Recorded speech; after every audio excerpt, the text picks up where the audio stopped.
열왕기상 16장은 남유다의 3대 왕인 아사 왕의 통치 41년간의 기간 중에서 북이스라엘에서 발생한 왕조의 이 교체 과정을 집중적으로 기록하고 있는 장입니다.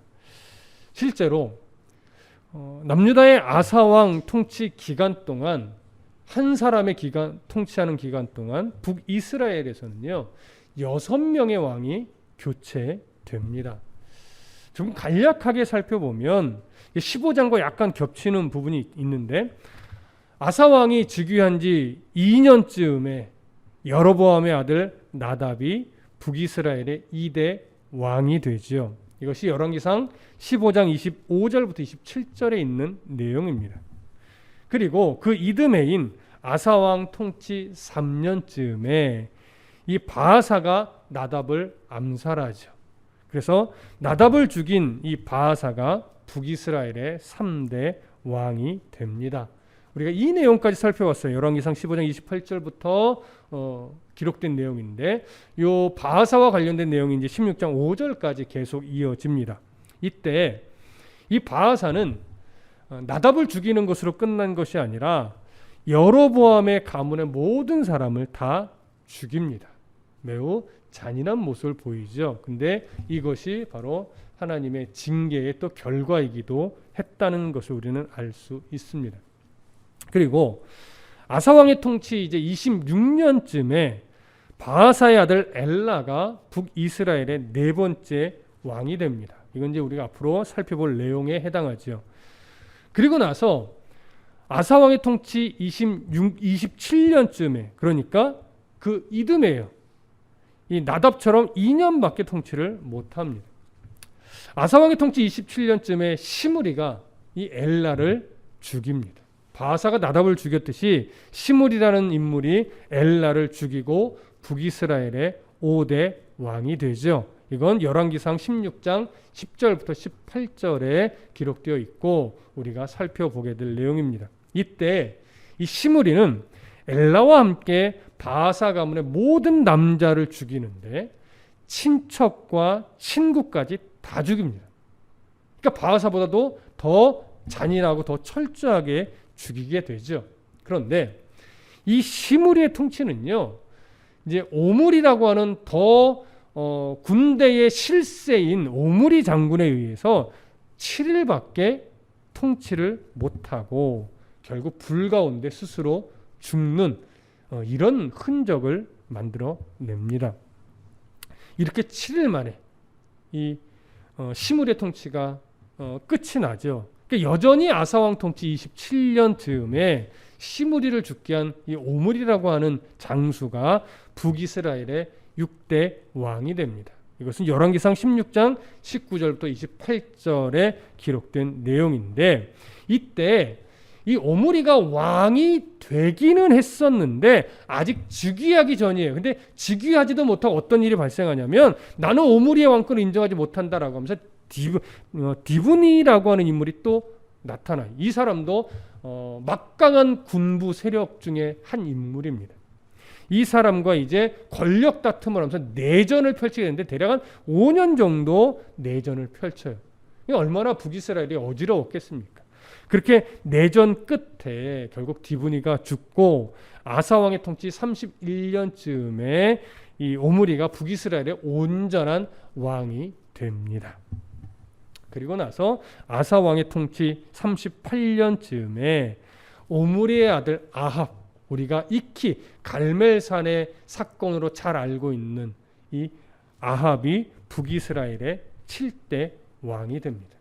자, 이렇게 북이스라엘의 왕조는 남유다의 아사왕 통치 기간에만 4개의 왕조가 등장을 했고 6명의 왕이 세워졌으며 그 중에 2명은 암살당했고 1명은 스스로 불에 타서 자살하여서 죽게 되는 일들이 벌어집니다. 여지없이 이 기록 속에서 발견하게 되는 것은 뭐냐면 6명의 왕 모두가 계속해서 여호와 보시기에 악한 길을 걸어갔다라고 하는 것이죠. 그 길은 여로보암의 길로 계속 표현이 됩니다.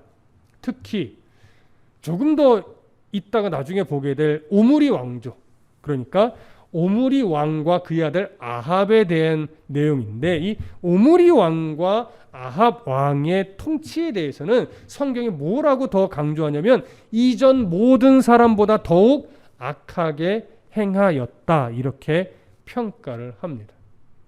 이전에도 악했는데, 계속 악했는데 이 오므리 왕조는 더더욱 악했다라고 하는 겁니다.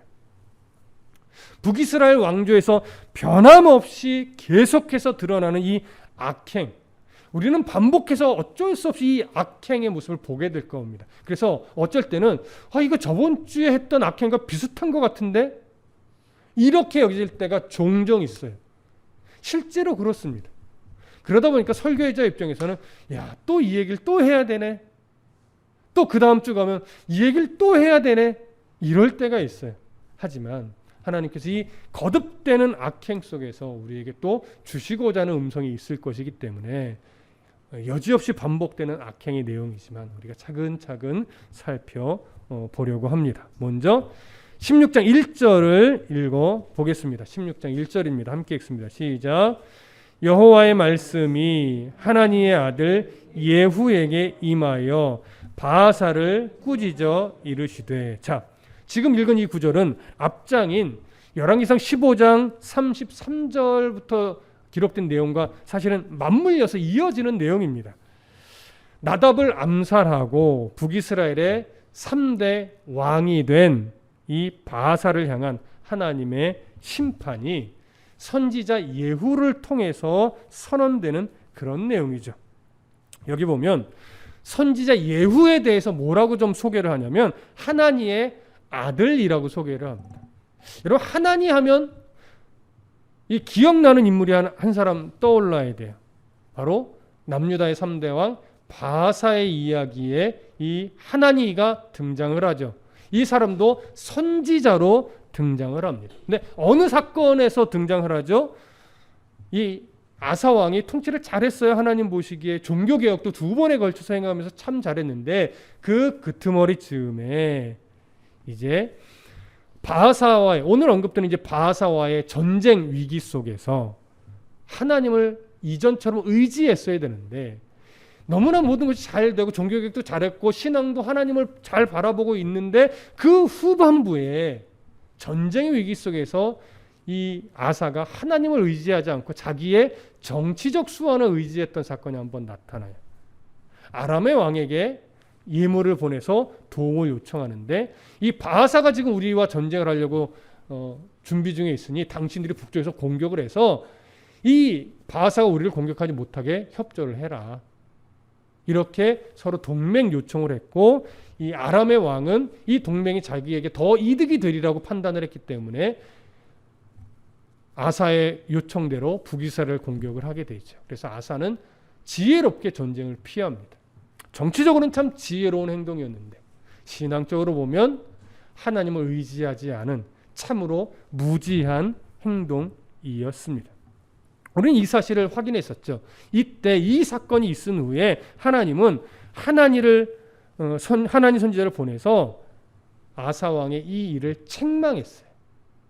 근데 이때 이 책망을 아사가 잘 받아들여서 하나님 앞에 회개함으로 나아갔어야 되는데 그렇지 않고 오히려 분노하면서 하나니 선지자를 옥에 가두는 사건이 있었죠. 그 옥에 가두는 사건은 물론 역대하 16장에 나오는 내용이지만 우리가 아사 왕의 이야기를 할 때 이 또 바하사와의 전쟁의 위기 이야기를 할 때 이 얘기도 언급을 했었습니다. 이랬던 하나님의 아들 예후도 역시 하나님의 선지자로서 오늘 본문이 등장합니다. 어떻게 보면 참 신앙의 명문 가문이에요. 아버지 선지자도 아사 왕에게 하나님의 뜻을 멋지게 대언했었고 그의 아들 예후도 하나님 앞에서 멋지게 선지자로 사명을 지금 감당하는데, 아버지와 좀 다른 점은 뭐냐면 하나니는 남유다의 선지자로서 남유다의 왕에게 하나님의 뜻을 전했다면, 예후는 남유다의 선지자로서 북이스라엘 왕에게 가서 하나님의 뜻을 전하는 거예요. 남유다와 북이스라엘이 친한 관계가 아니에요. 지금 계속해서 적대 관계가 있어요. 긴장 관계를 이루고 있어요. 이런 상황에서 남유다의 선지자가 북이스라엘 왕에게 가서 하나님의 뜻을 증거한다는 것, 사실은 목숨을 걸어야 하는 상황이기도 합니다. 하지만 하나님의 말씀이기에 그는 담대하게 가서 하나님의 심판을 선언했지요. 북이스라엘의 초대왕 여로보암 때도 남유다의 익명의 선지자를 하나님이 보내서 여로보암을 책망했던 적이 있었습니다. 자, 먼저 이 여로보암에게 책망했던 하나님의 심판 선언을 조금 기억해 보실 필요가 있어요. 여로보암에게 선언된 하나님의 심판은 물론 그 가문 때에도 일어나긴 했었지만, 실제로 하나님이 정말 선언된, 진짜로 그 여로보암에게 선언된 징계는 사실 그 당대보다 더 중요한 게 언제 일어나는 징계였죠? 대략 300년 후쯤, 정확하게 300년은 아니지만 대략 300년 후쯤에 일어날 심판을 선언했어요. 네가 그 우상을 만들어 섬기는 그 길에서 돌이키지 않는다면 반드시 심판을 할 것이다 라고 하는 거였는데, 이것이 왜 300년 후냐? 바로 여로보암뿐만이 아니라 여로보암의 후손들에게도 이 징계 선언이 포함되기 때문에, 그래서 돌이키지 않으면, 그 후손들까지도 계속해서 여로보암의 길에서 돌이키지 않으면 북이스라엘 전체에 하나님의 심판이 일어날 것이다, 이런 선언이었어요. 그렇기 때문에 여로보암 때 주신 하나님의 징계 선언은요, 사실은 300년에 걸친 회개의 기회를 준 것과 마찬가지예요. 심판이 목적이 아니라 돌이키라는 거예요. 그러니까 회개하라는 거예요. 이것이 사실은 하나님의 궁극적인 심판 선언의 이유이죠. 그렇다면 지금 예후를 통해서 하나님이 바하사를 또 책망하고 심판, 징계를 선언하는 것은 결국 징계가 목적이 아니에요. 그러니까 속히 돌이키라는 거죠. 돌이키지 않으면 여로보암의 가문에게 임했던 그 징계가 너희 가문에도 동일하게 일어날 거다. 그러니 뭐해라? 회개하고 돌이켜서 여로보암의 길을 가지 말고 하나님을 바르게 섬기는 길로 다시 돌아서라. 이 요청이죠. 그런 마음을 우리가 이 예후 선지자를 통해서 심판을 선언하시는 그 내용에서 발견할 수 있어야 하는 겁니다. 자, 그런 시선을 가지고 2절부터 4절까지의 내용을 함께 읽겠습니다. 2절부터 4절까지 시작. 내가 너를 티끌에서 들어 내 백성 이스라엘 위의 주권자가 되게 하였거늘 네가 여로보암의 길로 행하며 내 백성 이스라엘에게 범죄하게 하여 그들의 죄로 나를 노엽게 하였은즉 내가 너 바하사와 네 집을 쓸어버려 네 집이 느밧의 아들 여로보암의 집같이 되게 하리니 바하사에게 속한 자가 성읍에서 죽은즉 개가 먹고 그에게 속한 자가 들에서 죽은즉 공중에 새가 먹으리라 하셨더라. 자, 지금 이 징계의 선언의 첫 번째 단락을 보면 무슨 말씀을 하냐면 내가 너를 티끌에서 들어 내 백성 이스라엘 위에 주권자가 되게 하였거늘 이렇게 말씀합니다. 이 말은 뭐냐면 바하사의 본래 신분은 왕이 될 수 없는 그런 좀 비천한 신분이었단 얘기예요. 그럼에도 불구하고 바하사가 암살에 성공을 하고 왕이 될 수 있었던 것은 하나님이 섭리하신 결과라고 하는 거예요. 하나님이 섭리하지 않았다면 너의 암살에 성공할 수도 없었을 것이고 네가 암살에 성공한다 한즉 왕이 될 수는 없었을 거라는 거죠. 그래서 하나님이 내 백성 이스라엘 위에 너를 내가 주권자로 내가 세운 거야 이 얘기를 하는 거예요. 그러니까 이 바하사는 암살에 성공을 하고 왕이 됐을 때 먼저 뭘 생각했어야 돼요? 내가 어떻게 통치를 해야 될까? 이전의 왕과 달리 내가 우리 이스라엘의 하나님 앞에서 어떻게 통치를 해야 될까? 이걸 생각했어야 돼요. 근데 왜 이 생각을 했어야 되냐면 하나님이 이 예후를 통해서 심판을 선언할 때 내가 너를 왕으로 세운 거야 라고 말씀하시면서 내 백성 이스라엘 위에 주권자가 되겠다는 표현을 하셨어요. 그러니까 내 백성은 뭐예요? 여전히 이스라엘의 악행을 보고 있으시지만 그런 이스라엘을 아직은 하나님이 버릴 마음이 없다는 거예요. 여전히 내 백성, 하나님의 백성이라는 거예요.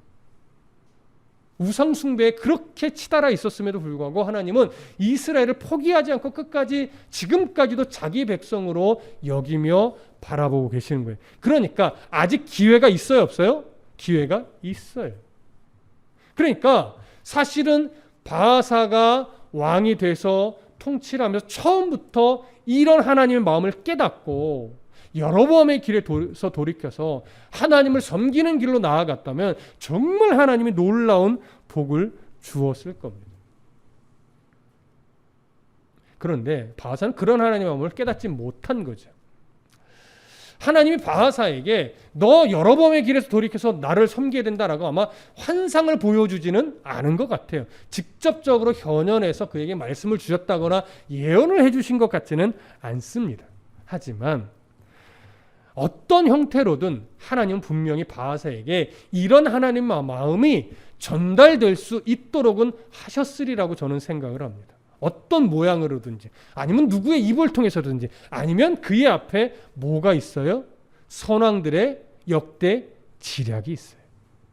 그 역대 지략만 잘 살펴보면서 우리의 선조의 본래의 모습과 그 다음에 이후에 나라가 분열된 이유와 분열된 이후에 여로보암과 그의 아들 나답의 기록 속에서 하나님이 기뻐하지 않는 것이 무엇이었는가를 정말 진실음으로 볼 수만 있었다면 그는 하나님의 마음을 느낄 수 있었을 거예요.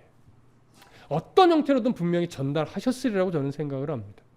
그런데 결국 바아사는 이런 하나님의 뜻을 보지 못했습니다. 어쩌면 알면서 거절했을 수도 있습니다. 왜냐하면 그것이 자기에게 정치적으로 도움이 된다고 여기지 않았을 테니까.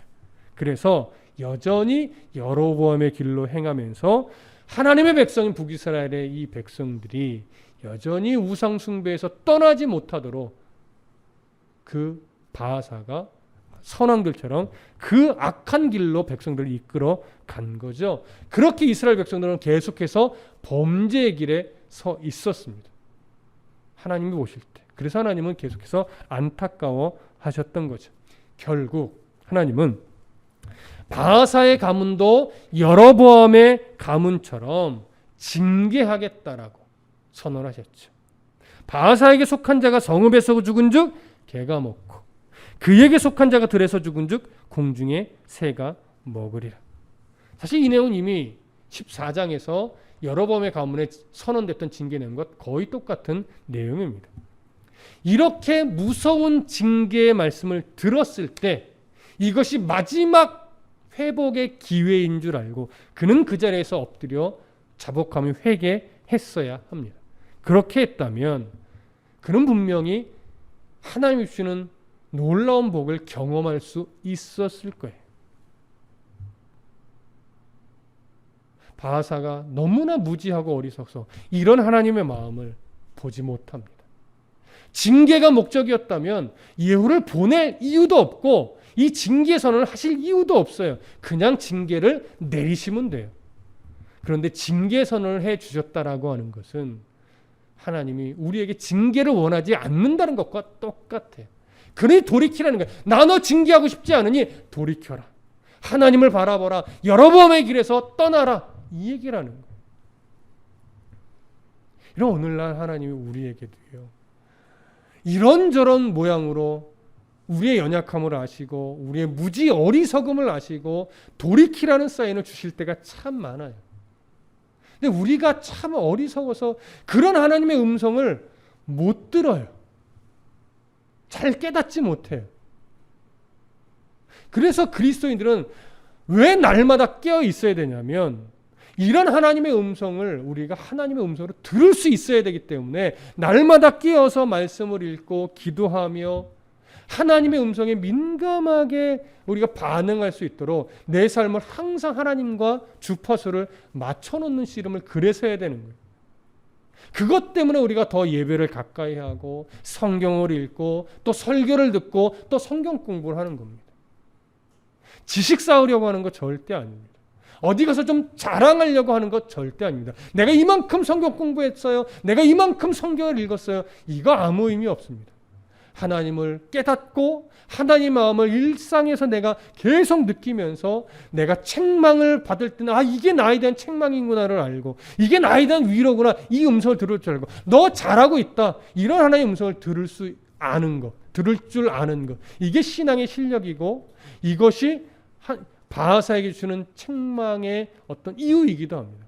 그러니까 우리에게도 하나님이 책망하실 때가 있단 말이에요. 그걸 하나님 도대체 내가 뭘 잘못했어요? 왜 책망하시는 거예요? 왜 내 상황을 이렇게 만드시는 거예요? 이렇게 불평할 것이 아니라 하나님이 날 버리지 않으려고 이러시는 거구나. 이때 내가 빨리 하나님의 마음을 깨닫고 주께로 내 삶을 돌이키면 하나님이 결국 또 회복의 길로 이끌어 가시겠구나. 우리 이걸 느껴야 돼요. 깨달아야 돼요. 근데 이건 아시다시피 저는 설교를 통해 입술로 풀어내지만 이건 이론으로 아는 게 아닙니다. 아시다시피. 이걸 결국 뭐예요? 현실의 삶 속에서 경험하고 느끼고 깨달아야만 돼요. 그럴 때 이 말씀이 정말 이런 거였구나. 그래서 늘 하나님과의 관계에서 하나님의 마음, 하나님의 음성을 들을 수 있도록 항상 깨어서 하나님과의 관계를 잘 유지해 가시는 여러분들 되기를 간절히 소망합니다. 5절부터 7절까지 읽겠습니다. 오늘 본문으로 돌아가셔서 그 징계선언 이후의 내용입니다. 5절부터 7절 함께 읽습니다. 시작. 바하사의 남은 사적과 행한 모든 일과 권세는 이스라엘 왕 역대 지략에 기록되지 아니하였느냐. 바하사가 그의 조상들과 함께 잠에 디르사에 장사되고 그의 아들 엘라가 대신하여 왕이 되니라. 여호와의 말씀이 하나니의 아들 선지자 예후에게도 임하사 바하사와 그의 집을 꾸짖으심은 그가 여로보암의 집과 같이 여호와 보시기에 모든 악을 행하며 그의 손의 행위로 여호와를 노엽게 하였음이며 또 그의 집을 쳤음이더라. 자, 이제 바하사에 대한 최종 평가가 이루어집니다. 바하사는 결국 하나님이 주신 회개의 기회를 다 거절했습니다. 그래서 하나님은 그의 통치에 대해서 예후를 통해 징계 선언한 대로 징계하시겠다고 지금 선언한 것과 같죠. 그 징계는 그의 아들 엘라 때 진행이 될 겁니다. 왜냐하면 엘라도 동일하게 자라오는 그 순간부터 또 통치를 이어받은 그때까지도 여전히 여로보암의 길 위에 계속해서 서 있었기 때문입니다. 그래서 바하사에게 선언된 그 징계는 그의 아들 엘라 때 그 가문으로 징계가 이루어질 겁니다. 그 장면을 보시죠. 8절부터 10절입니다. 8절부터 10절 시작. 유다의 아사왕 제26년에 바하사의 아들 엘라가 디르사에서 이스라엘의 왕이 되어 2년 동안 그 왕 위에 있으니라. 엘라가 디르사에 있어 왕궁 맡은 자 아르사의 집에서 마시고 취할 때에 그 신하 곧 병거 절반을 통솔한 지휘관 시므리가 왕을 모반하여 시므리가 들어가서 그를 쳐 죽이고 그를 대신하여 왕이 되니 곧 유다의 아사왕 제27년이라. 자, 남유다의 아사왕 26년에 이제 바하사가 죽었고 장사가 되었습니다. 그리고 그의 아들 엘라가 이제 북이스라엘의 4대 왕이 되죠. 성경은 그의 통치 기간이 2년밖에 되지 않았다라고 증언을 합니다. 아마 1년 조금 넘는 기간으로 봅니다. 2년이 거의 제대로 채워지지 않았는데, 왜냐하면 결국 암살당했기 때문에 그렇습니다. 자, 북이스라엘의 이대왕 나답이 암살당했을 때와 거의 동일한 모습인데 오늘 이 엘라는요 어떤 상황에서 죽냐면 신하 아르사라고 하는 신하의 집에서 마시며 취해 있었을 때 이 시므리의 손에 죽임을 당하는 거예요. 그런데 이 엘라가 신하의 집에서 마시며 취해서 흥청거리고 있을 때 나라적으로는 어떤 시국이냐면 기브돈이라는 지역을 나답 때도 기브돈 전쟁에 참여했었죠. 나답이 기브돈 전쟁에 갔어요, 같이. 근데 지금은 군인들만 갔어요, 장수랑. 이 엘라는 안 갔어요. 그래서 그때 다시 탈환하지 못했던 기브돈을 탈환하기 위해서 주 병력이 기브돈을 다 가서 기브돈에서 거기서 지금 전쟁을 막 하고 있는 중이에요. 그러니까 나라적으로 보면 뭐예요? 비상시국이잖아요. 그런데 이때 엘라는 그 비상시국임에도 불구하고 신하의 집에서 먹고 마시고 취하며 흥청거리고 있었던 거예요. 여러분 이 모습만 봐도 엘라의 통치가 어떠했을지 우리가 짐작을 할 수 있을 겁니다. 그 모습을 지켜보던 시므리가 정확하게 어떤 이유에서인지 모르겠지만 모반을 꾸며서 엘라를 죽입니다. 나중에 또 다음 시간에 이야기를 나누겠지만 시므리는요 뭔가 이렇게 모반을 다 계획하고 꾸며서 확실한 어떤 상황을 만들어 놓고 모범을 꾸민 것 같지는 않아요. 그의 통치 7일밖에 안 됐던 것으로 보아 그는 그렇게 취해서 흥청망청거리며 나라를 돌보지 않았던 그 엘라에 대해서 순간의 이 분노의 감정, 실망의 감정 이런 것들을 절제하지 못하고 순간의 감정으로 모반을 꾸미고 엘라를 죽인 것 같이 여겨집니다. 그렇게 해서 결국 남유다의 아사왕 27년쯤에 엘라가 암살을 당했고 시므리가 북이스라엘의 5대 왕이 됩니다. 자, 이제 11절부터 14절을 보겠습니다. 11절부터 14절 시작. 시므리가 왕이 되어 왕위에 오를 때에 바하사의 온 집안 사람을 죽이되 남자는 그의 친족이든지 그의 친구든지 한 사람도 남기지 아니하고 바하사의 온 집을 멸하였는데 선지자 예후를 통하여 바하사를 꾸짖어 하신 여호와의 말씀같이 되었으니 이는 바하사의 모든 죄와 그의 아들 엘라의 죄 때문이라. 그들이 범죄하고 또 이스라엘에게 범죄하게 하여 그들의 헛된 것들로 이스라엘의 하나님 여호와를 노하시게 하였더라. 엘라의 남은 사적과 행한 모든 일은 이스라엘 왕 역대지략에 기록되지 아니하였느냐. 자, 나답을 죽이고 왕이 된 시므리는요, 그의 통치 7일밖에 안 됐다고 말씀드렸잖아요. 그 7일 안에 한 일이 딱 하나예요. 바하사 가문의 모든 남자들을 다 죽이는 것. 그런데 이전과 달리 친족까지도 죽였고요, 친구까지도 남자는 다 죽였어요. 근데 여기서 친구라고 번역된 이 친구는 어릴 적부터 자라온 동물을 말하는 것이 아니라 엘라의 통치를 지지하며 정치적으로 그의 편에 서 있는 모든 남자를 다 의미하는 겁니다. 왜인지는 여러분 잘 아실 겁니다. 조금이라도 반역을 할 수 있는, 자기를 대적할 수 있는 불씨를 남기지 않기 위함이죠. 그래서 이전보다 더 잔인하게 그 바하사의 가문의 모든 관련된 모든 남자를 다 죽였던 겁니다. 자, 성경은 이렇게 바하사의 집이 철저하게 멸절당한 것에 대해서 바하사의 온 집을 멸하였는데 선지자 예후를 통하여 바하사를 꾸짖어 하신 여호와의 말씀같이 되었더라, 이렇게 이야기를 합니다. 하나님의 회개의 기회를 거절한 결과 결국 징계를 받을 수밖에 없었던 거죠. 바하사뿐만 아니라 그의 아들 엘라도 동일한 삶을 살았기 때문에, 우상 숭배를 계속해서 해왔기 때문에 결국 하나님은 그의 가문을 심판했습니다. 자, 이렇게 엘라 또 바하사 이 왕조의 모든 사적, 행한 모든 일, 이스라엘 왕 역대지략에 기록되어 있습니다. 아마도 단정하기는 어렵지만 이 역대지략에는요, 선지자들이 와서 이렇게 말했더라, 이런 내용도 분명히 기록되어 있었을 겁니다.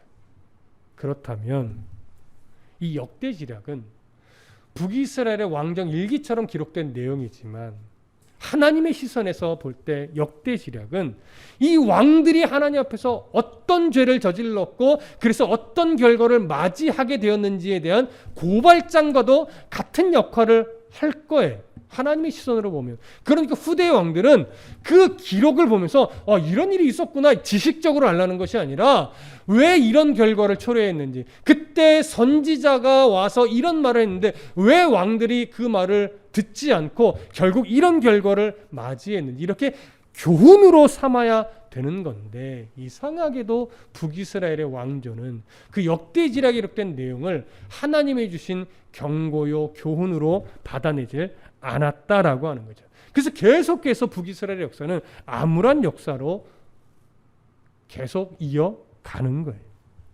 우리는 이런 기록을 통해서 결국은 하나님의 말씀을 떠난 왕들의 모습이 얼마나 악했으며, 또 하나님의 말씀을 버리고 율법의 교육의 문이 막혔을 때 하나님 앞에 돌아오기가 얼마나 힘이 드는지 우리는 그런 흔적을 보게 됩니다.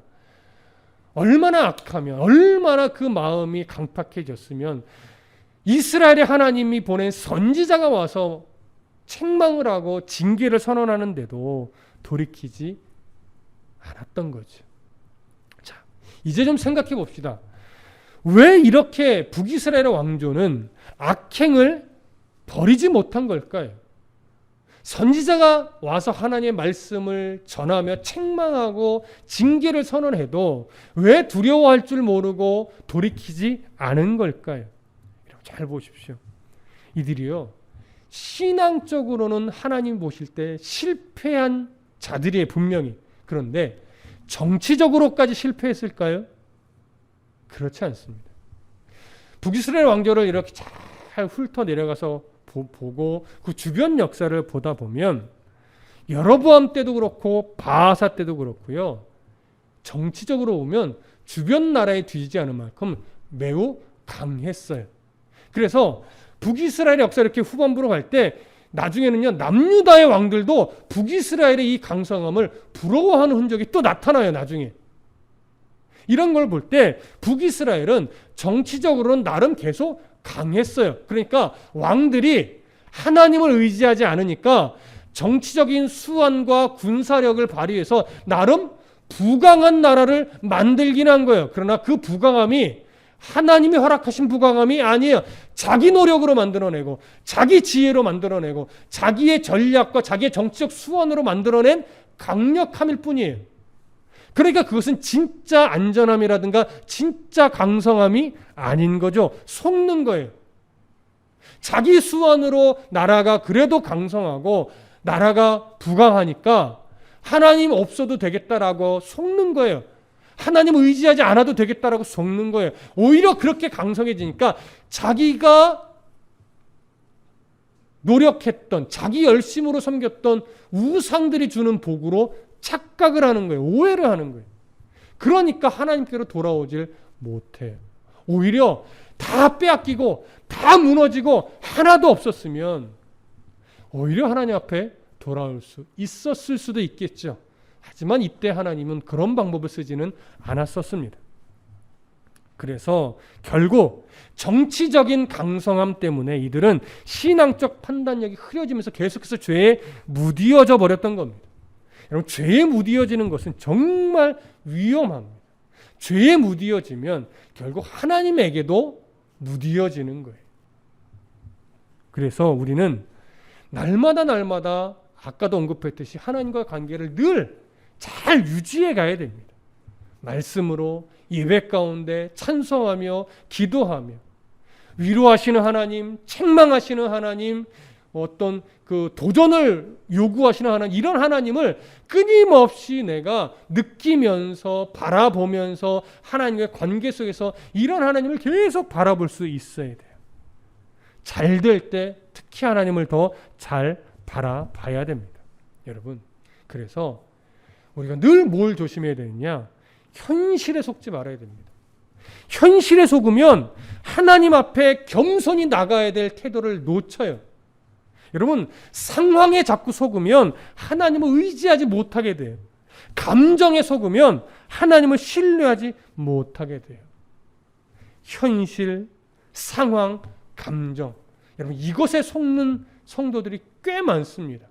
그래서 현실, 상황, 감정에 속으면요, 뭐가 많아지냐면 하나님 앞에 나아가지 못할 이유가 많아져요.